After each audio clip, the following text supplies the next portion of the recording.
നടിയെ ആക്രമിച്ച കേസിൽ ഒന്നാം പ്രതിയായ പൾസർ സുനിയുടെ വെളിപ്പെടുത്തൽ ഞെട്ടിയിരിക്കുകയാണ് കേരളം. ഒരു പ്രമുഖ മാധ്യമ സ്ഥാപനത്തിന്റെ റിപ്പോർട്ടർ നടത്തിയ സ്ട്രിംഗ് ഓപ്പറേഷനിലാണ് പൾസർ സുനി കുടുങ്ങിയത്.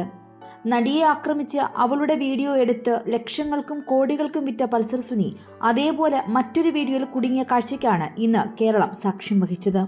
പൾസർ സുനി ആ വീഡിയോയിലൂടെ പുറത്തുവിട്ടിരിക്കുന്ന വിവരങ്ങളുടെ ഞെട്ടലിൽ നിൽക്കുമ്പോൾ പോലും മാധ്യമ സ്ഥാപനം നടത്തിയ സംയോജിതമായ ആസൂത്രിതമായ ഇടപെടൽ അഭിനന്ദിക്കുവാനും കേരളം മറക്കുന്നില്ല.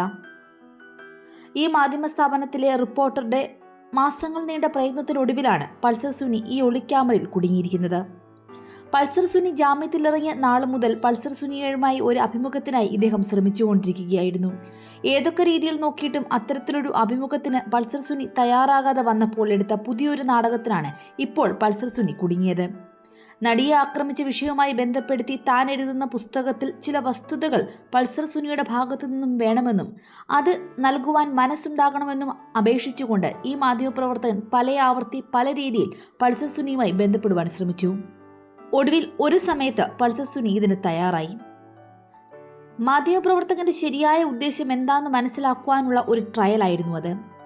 അതിനായി പൾസർ സുനിയുടെ നേതൃത്വത്തിലുള്ള ഒരു വലിയ ഗുണ്ടാ സങ്കേതത്തിലേക്കാണ് ഈ മാധ്യമപ്രവർത്തകനെയും സുഹൃത്തിനെയും അവർ കൊണ്ടുപോയത്. തികച്ചും ഭയപ്പെടുത്തുന്ന ഒരന്തരീക്ഷത്തിൽ തിരിച്ചു വരുവാൻ സാധ്യമാകുമോ എന്ന് ഉറപ്പില്ലാത്ത ഒരു സാഹചര്യത്തിലായിരുന്നു പൾസർ സുനിയുമായുള്ള ഈ മാധ്യമപ്രവർത്തകന്റെ ആദ്യ കൂടിക്കാഴ്ച. അതുകൊണ്ട് തന്നെ അത് ഷൂട്ട് ചെയ്യുവാനുള്ള ഒരു പദ്ധതിയും ഈ മാധ്യമപ്രവർത്തകൻ ബുദ്ധിപൂർവമായി ശ്രമിച്ചിരുന്നില്ല. എന്തിനാണ് പൾസർ സുനിയെ കാണുവാൻ താൻ ആഗ്രഹിക്കുന്നതെന്നും അതിന്റെ പിന്നിലെ കാരണം എന്താണെന്നും താൻ എഴുതുന്ന പുസ്തകത്തിന്റെ വർക്കുകൾ എവിടം വരെയായി എന്ന് തുടങ്ങിയ വിവരങ്ങളാണ് ആ കൂടിക്കാഴ്ചയിൽ ഇവർ മുന്നോട്ട് വെച്ചത്. ആ ഒളിസങ്കേതത്തിൽ ഗുണ്ടാ സങ്കേതത്തിൽ പൾസർ സുനിയുമായി നടത്തിയ കൂടിക്കാഴ്ചയിൽ പല ആവർത്തി ഈ മാധ്യമപ്രവർത്തകനെയും സുഹൃത്തിനെയും ഭയപ്പെടുത്തുന്ന രീതിയിലുള്ള ഇടപെടലുകളും ഉണ്ടായി. കയ്യിൽ മാരകായുധങ്ങളുമായി പൾസർ സുനിയുടെ ആളുകൾ പല ആവർത്തി ഇവരെ ഭീഷണിപ്പെടുത്തുകയും ഇവർ പൾസർ സുനിയുമായി സംസാരിക്കുന്ന വേളയിൽ ആ ഭാഗത്തൂടെ മറ്റു പല ആവർത്തി പോവുകയും ചെയ്തു. തീർത്തും ഭയപ്പെടുത്തുക എന്നൊരു ഉദ്ദേശത്തിലൂടെ ഏതെങ്കിലും തരത്തിൽ ഈ അഭിമുഖത്തെ പൾസർ സുനിക്ക് ദോഷകരമായി ഉപയോഗിക്കുവാൻ സാധ്യതയുണ്ടെങ്കിൽ അതിനെ തടസ്സപ്പെടുത്തുക എന്നൊരു ഉദ്ദേശമായിരുന്നു ആദ്യ മീറ്റിംഗിനുണ്ടായത്.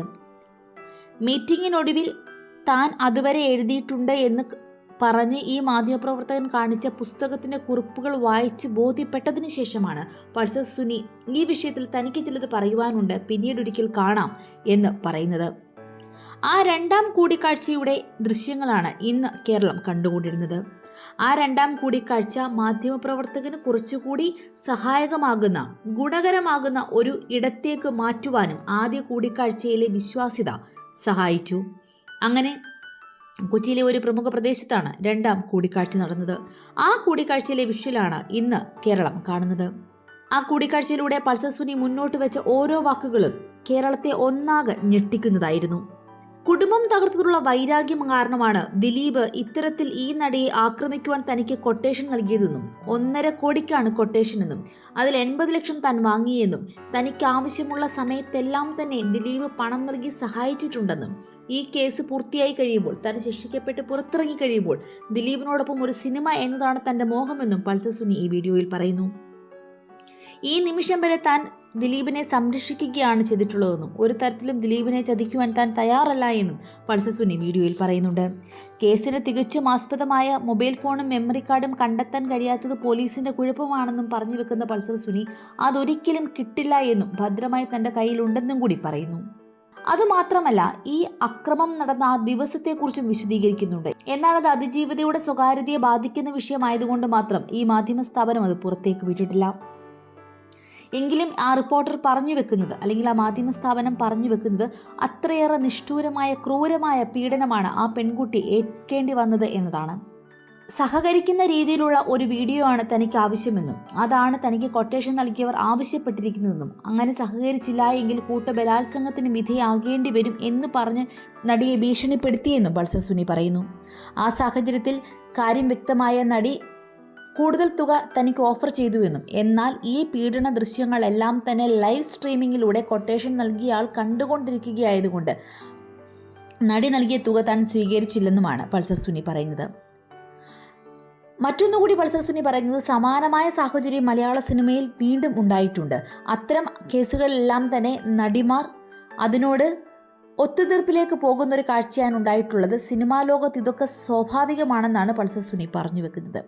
എന്തു തന്നെയായാലും 8ാം പ്രതിയായ ദിലീപിൻ്റെ ജീവിതത്തിലെ ഏറ്റവും സങ്കീർണമായ അവസ്ഥയിലേക്കാണ് പൾസർ സുനിയുടെ ഈ വെളിപ്പെടുത്തൽ തള്ളിവിടുക എന്ന കാര്യത്തിൽ യാതൊരുവിധ സംശയവുമില്ല. News desk 24 Malayalam.